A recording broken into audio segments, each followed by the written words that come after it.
Hi, I'm Forrest Hamlet Brown. You know how people say they were born to do something? Well, I was born into the car business. And my favorite car is my first car, and it's right there, 70 Mustang Mach 1.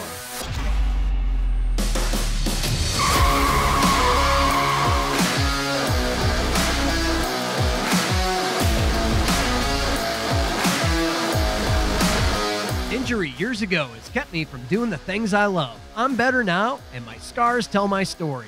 Now I search for people who, like me, have an inspirational and sometimes life-changing story to tell, and the scars that remain. So join me as we cruise around in a cool car, listen to a good story, and finally see their scars. This is Scars and Cars.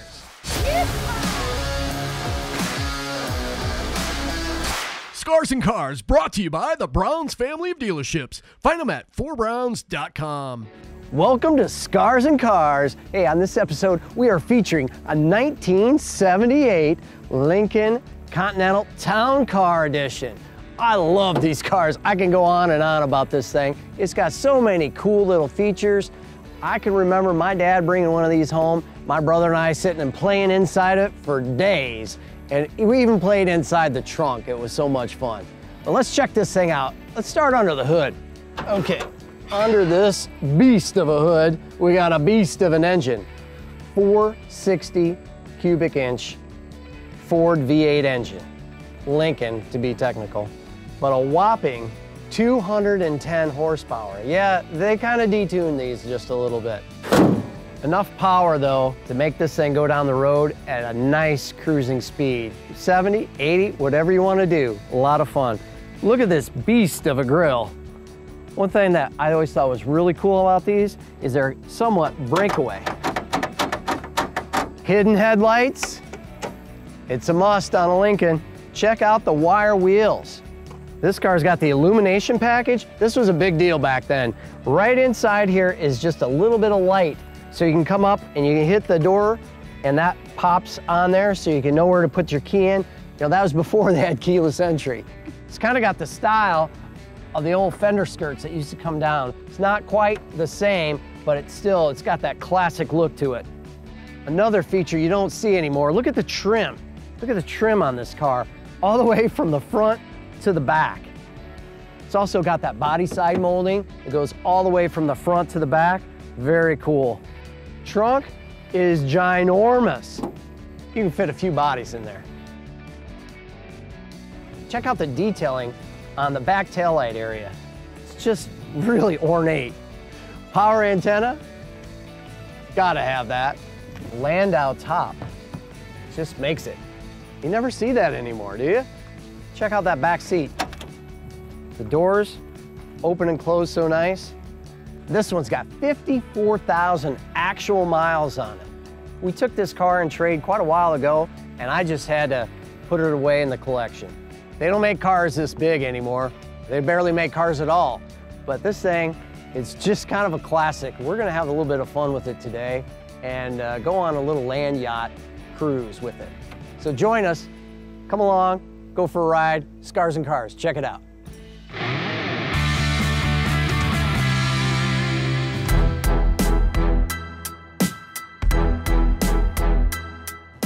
Hi, this is Forrest Hamlet Brown, and this is Scars and Cars.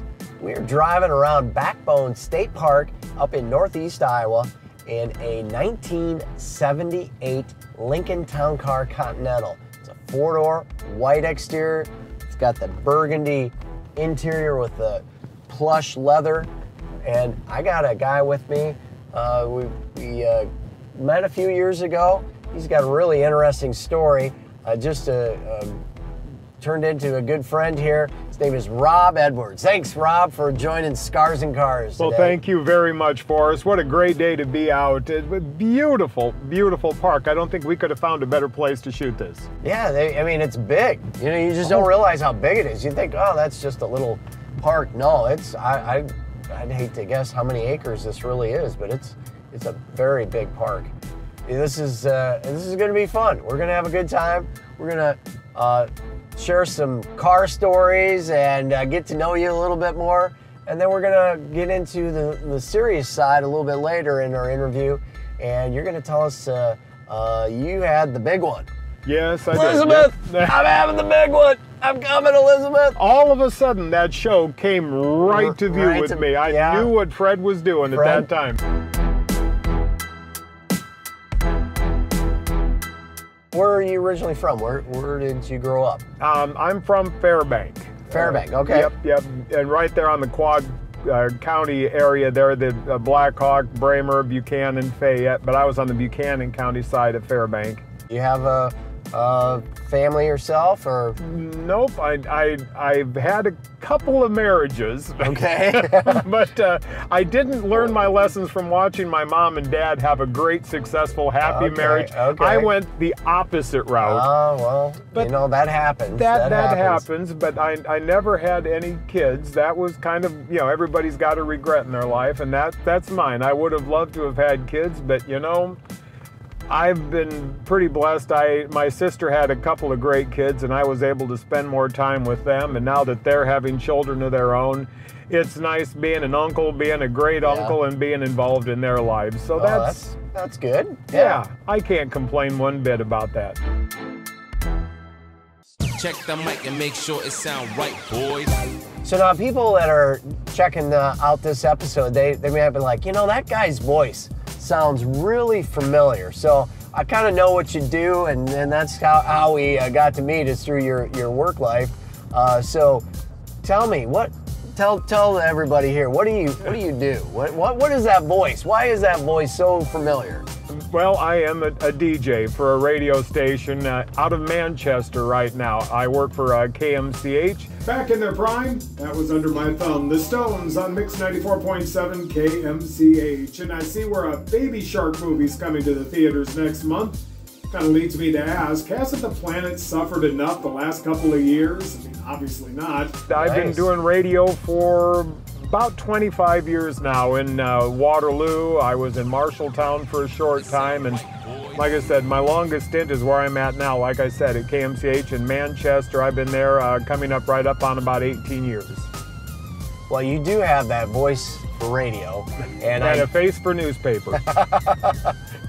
Well, that's kind of the running joke amongst DJs, right? You know? You got it. You got it. Where I work right now, we play all kinds of music, you know, from country to top 40, oldies, new stuff. Yep. We play it all. I've also, though, in my career, I've played classic rock, I've played country, I've played oldies.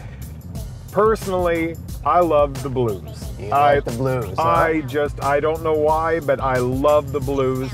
I also love, I've been involved with the Irish Fest in Waterloo for the last several years. Yep. I'll tell you what, I love that music as well, because I was talking to a couple of the artists from Irish Fest, and I said, this is the only music that I can think of where you're talking about famine, war, pestilence, and you're tapping your toe, you're clapping your hands, you have a smile on. Oh, right. It's, you know, the subject matter is so dire, but yet the music is so catchy, and I just find that absolutely fascinating. I'm like you. I like a little bit of everything. You know, you talked about classic rock. I listen to that. I listen to new stuff every now and then, and especially driving around with my kids. They like new stuff, but they like country music. I was not a big country music fan, but I'm kind of growing into at least some of it I do like. I'll say that. And that's it. And for a man of 60 years old, I'm really enjoying some of this newer music that's coming out, but they're getting back to lyrics and getting back to melody. I mean, it's all kind of rotating back to that again. And I know, again, that makes me sound like a curmudgeon old man. The music's not the way it used to be, but they're doing... They just don't make it like they used to, right, Rob? That's right. Everybody says? That's right. It sound right, boy.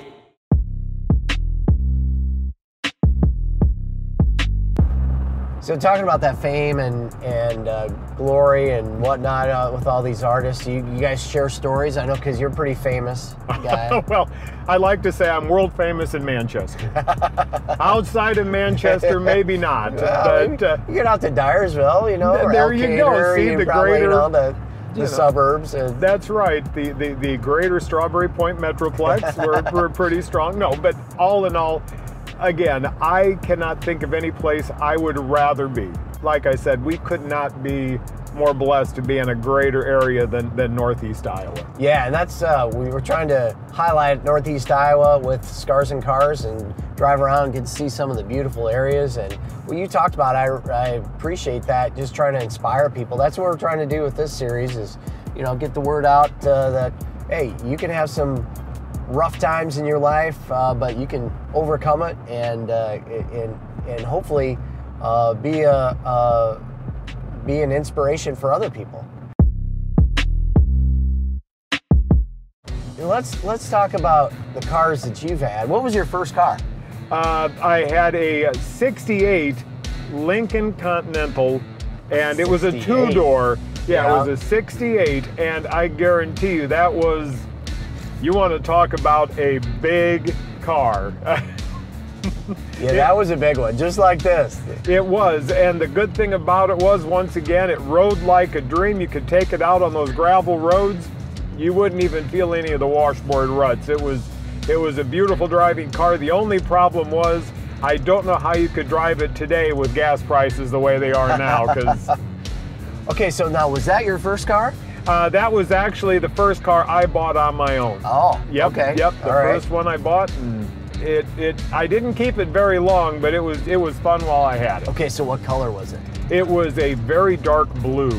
Dark blue. Blue was a popular color back then. Those either, you know, moved from dark blue into that light baby blue. You see them number. Yeah, so I got it at the right time. I don't think baby blue was probably not my favorite color on those cars, but the dark one, it just looked good. I also had at one time a 1971 Pontiac Gto Convertible. Nice car. Which, whoa, wait, hold on here. You can't just throw that out. No, 71 GTO Convertible. Yes. 4-speed? No, it was an automatic. Okay. I wish it was a 4-speed. Yeah. All right. So you've had some cool cars over the days, Rob. I was fortunate enough to have that. For a guy who really isn't that cool, I've been fortunate. And so what are you driving right now? Oh, a 2009 Ford Ranger with enough rust on it to probably qualify to change the color of the truck itself from white to rust. Well, Rob, we went for a nice little drive in this Lincoln, pulled it in, nice spot here in Backbone State Park. So now we had a lot of fun. I heard some pretty cool stories from you. And now we want to get into a little bit more of the serious side of the Scars and Cars. It had to happen. It had to happen, right, yeah. So, you know, how we got to meet each other was through your business, through radio. Our business does business with that radio station. And you came out a couple times, actually, to interview me. Yes. And you told me I had a face for radio. I don't know what that means, but. And then you said I had a voice for newspaper, so, okay. You know. No. All joking aside here. But, you know, I had noticed you'd lost quite a weight. You're, you know, looking really fit. Had been a little bit heavier on that first interview. And we were talking, and you kind of shared with me a pretty crazy story about yourself. So why don't we go back to that point where, you know, maybe you're a little bit heavier set and start with what happened that day that really kind of changed your world. Well, this was back in 2017, and at the time I weighed right at about 300 pounds. Obviously didn't take care of myself at all, but I would be having episodes. If I was out doing any kind of physical exertion, I'd feel a burning kind of a sensation, and it was really strange because it was actually right around here, like the neck and maybe the upper chest area. It burned. And then short time after I'd stopped the physical exertion, pain would go away and you'd forget about it. You just go back about your day. And then as time went on, it took longer for the pain to go away, and longer and longer. And finally there was an evening where it kind of radiated. The pain was in my arm. And then I felt the pain kind of up here in my jaw. And I remembered from years ago, that was kind of the sign of a heart attack. When did you were out for a walk and you really started feeling the problems then, the pain and everything going on? So that was about a day or day and a half? About a day and a half, yeah, that pain was going. It was that one full day. Then that evening I was talking with my friend and he wanted me to go right away up to the emergency room. And it's like, no, I'm going to go to bed, get up in the morning. I'll see how I'm feeling. I wasn't 100%, but I needed to go to work. So I went into work. And then that night I was still feeling a little bit off. And I thought, well, just to get them off my back. Yeah. I'll go to and when I went to the emergency room, if you would talk to my doctor, he would probably be shaking his head because I was apologizing all the time I went in. I'm sorry, I don't mean to bother you. I don't want to waste your time. I know this is nothing, but to shut my friends up, I'm going to go have you look. And the doctor took my blood, did a couple tests, and came back a little bit later, very, very polite, very, very calm. You're having a heart attack. And I said, wow. What? And he goes, right now, you're having a heart attack.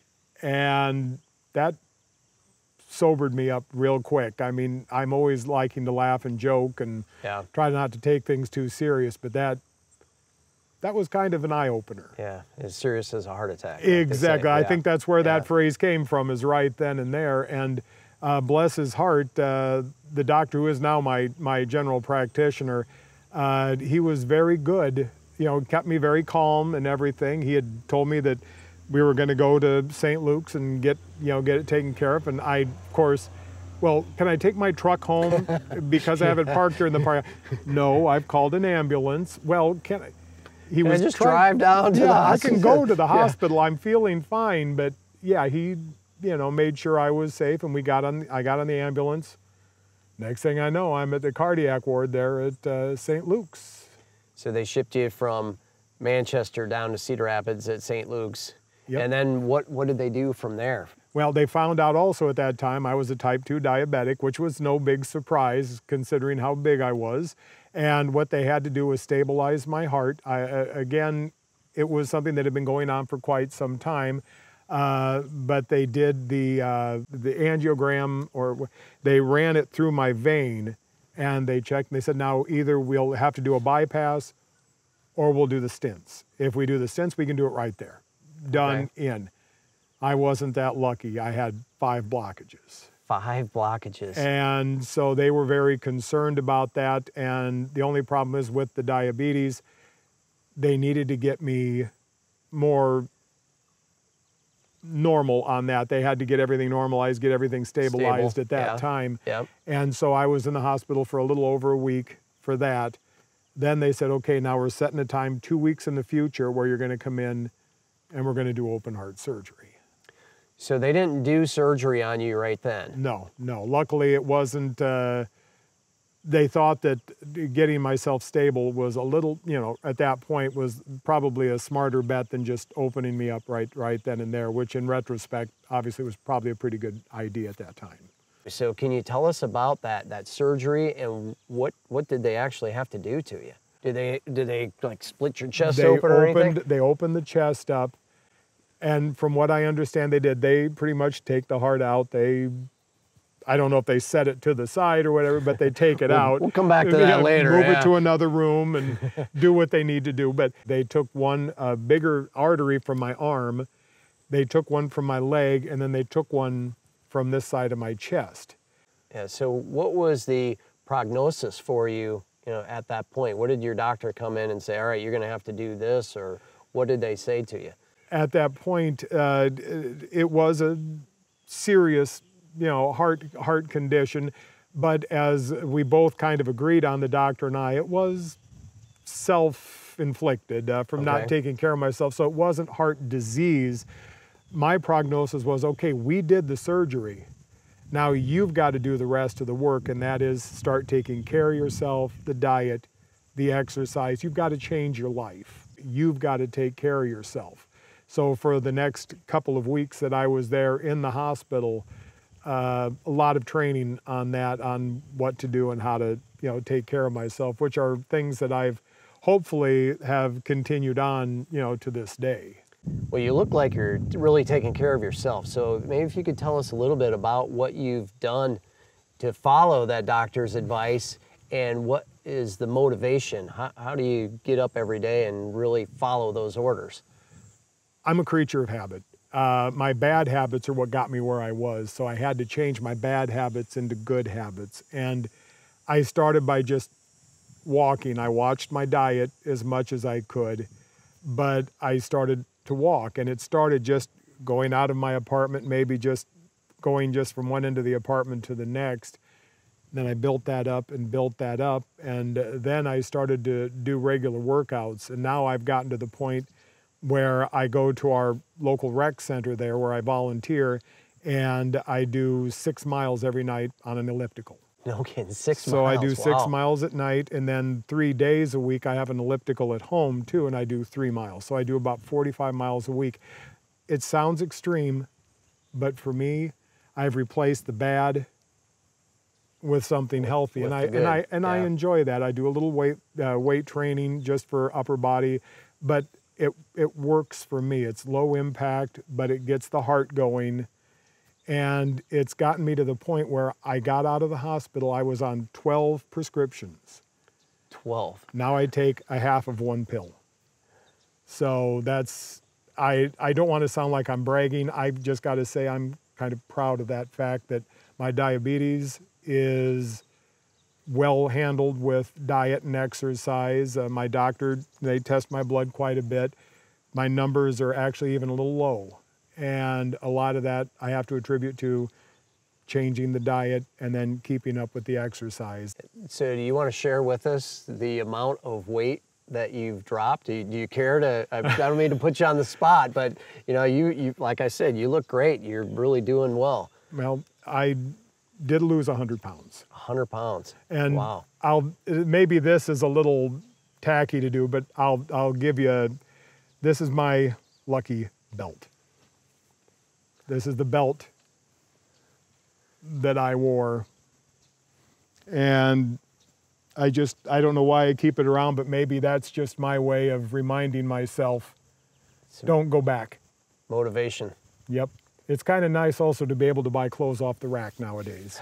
That's always a good thing too. Yeah. So share with us just real quick before we wrap up about the symptoms so that people may identify it if they're having, you know, the symptoms again. You were talking about some of the pain in your neck and in your jaw. If you can tell us, what were those symptoms? it was, for lack of a better word, it was a burning. I would start breathing if I was out mowing the lawn or walking, or if I had a busy day at work and I'm scurrying back and forth. It would feel, once again, if you're breathing, it would be like you're almost raw in the neck area. And like I said, it was kind of for me, because it was the upper chest, everything. It wasn't where you'd think the heart traditionally is. Yeah. And but it had been going on for a long time, and I just thought heartburn, whatever anybody would think. And again, that one time, it would start lasting longer and longer to go away. So I kind of knew in the back of my head, okay, there is something wrong. But then when that day, I had seen a pamphlet or a flyer about heart attack symptoms. And again, they were talking about the arm and the jaw. And it just so happens that night, the arm was hurting and the jaw was, I could just feel it up here in the jaw. Mm. And that's when I thought, okay, it can't be a heart attack, but you know. Get it checked out. I guess I've got people complaining to me, you better get yourself up there. Yeah. If you have any symptoms like that, go in and get it checked out. That's like probably your advice to everybody. That is exactly it. Make sure you get it looked at. That's what the doctors are there for. Well, hey, Rob, it's been a pleasure to talk to you. You're very inspiring. I mean, look at that. You're the vision of health here. But if you would join myself in just saying a quick prayer to give thanks, if that's cool with you. Oh, it is more than good. All right. Well, dear Heavenly Father, we thank you for all the gracious gifts that you've given to us. And we ask you to please watch out for those who are sick or who are injured, and be inspired like Rob, our guest today, to take care of ourselves. In Jesus' name we pray. Amen. Well, thank you. Yeah. Rob, this is the cool part that we get to that you really have to show us those details, and we're gonna show us your scars. Show us your scars! All right, Rob, you got multiple scars here, so let's check these bad boys out. This one, that is like a road on your arm there. Yeah. And that one starts there. That's where they, pulled the they took vein out of there? An artery out of there. And the fascinating part of that, right before I passed out at the nurse's office, she had told me they take that out, they take what looks like a knitting needle, they go in and they pull it inside out because there's a way that it's different on the inside of the veins and arteries. So that's what they do, is they take that out, they turn it inside out, and then they transplant it up here. They take that from there because it lasts longer. Since I'm younger, they wanted to make sure that was going to be in there for a long time. So that's how that works. And then they closed it up with that fancy, it's a strip with super glue. Yeah. So that's how they do that. So that's one's pretty gnarly. That's an inspiration. When there's days when I don't want to work out or take care of myself, I just look at that and remember, yeah, we're not playing this again. All right, let's see where they pop that chest wide open. Here we go. Yep. And we'll try to do it this way here. And okay, here we go. If I can take it down to here, if they can see. Yeah, there it is, right there. And then you feel behind that, if you put your hand on that, you can feel where the wire is, where they closed the bone up. Oh. They seal it with wire. And they leave that in there. Yeah, so now if you go like that, you can kind of feel there's the wire in there. So that's that part. So well, hey, thanks again, Rob. This has been a lot of fun and hearing your story, and yeah, that's pretty wild where they popped you open there. But I always give everybody a big hug here. Hope you're okay with that, man. You got it. Thank you, Forrest. I do appreciate that. Hey, thanks for being on Scars and Cars. Well, thanks for the visit, and hey, thanks for the ride. Yeah. Hey, thanks for checking us out at Scars and Cars. We hope you liked it, but we'd love to hear your feedback. Any comments you have, tell us what your favorite car is, or if you got a scar story, please share it with us. Who knows, you might be on the next episode of Scars and Cars. So thanks again, check us out online, and this has been a great episode of Scars and Cars.